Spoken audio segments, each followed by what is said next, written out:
कौन कौन गया वृंदावन? निधिवन में कृष्ण अपनी गोपियों के संग रास रचाते हैं। एक दिन गौरा मैया ने सोचा कि मैं कैलाश में बैठी बैठी बोर हो रही हूँ, क्योंकि शंकर भगवान तो ध्यान में मग्न है, तो क्यों ना मैं भी वृंदावन हो गया हूँ रास में। तो मैया श्रृंगार कर रही है। अब कोई औरत जब श्रृंगार करती है ना, तो वो ये सोचती है कि वहाँ जहाँ मैं जा रही हूँ सबसे सुंदर मैं ही दिखूँ।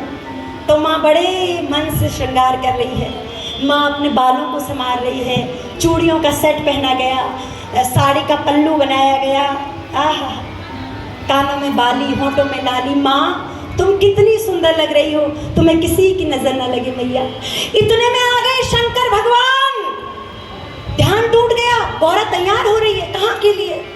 एक बार सती भी बिना बताई गई थी।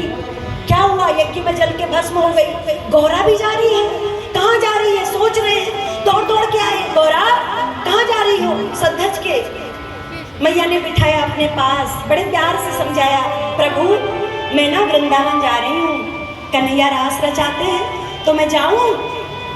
तो भोलेनाथ ने कहा अच्छा अकेली जाओगी? हम भी आएंगे। कैसे आओगे? ऐसे आओगे? ऐसे मैं नहीं ले जाऊंगी। मुझे देखो मैं कितनी सुंदर लग रही हूँ, और आप देखो पूरे के पूरे योगी, सन्यासी, अघोरी, ऐसे ले जाओ। मैं नहीं ले जाती। अब दोनों लड़ रहे हैं, लड़, पति पत्नी कहीं भी हो लड़ते जरूर हैं। अब मेरे पति कहते हैं खुशी तुम चाय बहुत अच्छी बनाती हो, क्या करती हो? मैं कहती हूँ कुछ नहीं, जब अदरक कूटती हूँ तो तुम्हारी याद आती है, तो और अच्छे से कूटती हूँ। बोलो सच्चे दरबार की। ये प्रेम है, चाहे वो किसी रूप में हो, लेकिन सबसे अगाध, सबसे अटूट प्रेम है पति पत्नी का।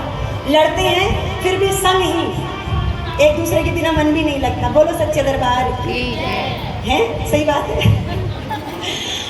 अब दोनों लड़ रहे हैं। मैया कहती है मैं नहीं ले जाऊंगी, और बाबा कहता है मैं आऊंगा। अब कैसे लड़ रहे हैं हमारे माता पिता, सुनिए। मेरे भोले तो सदा भंग पिया करते हैं। क्या पीते हैं भोलेनाथ? जोर से बोलिए, सुनाई नहीं दिया। सोफे वालों कुछ तो बोलो, क्या पीते हैं भोलेनाथ? भांग। और भांग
रोका लगाना चाहिए। क्या किया? शंकर भगवान से बोला नहीं शंकर भगवान ये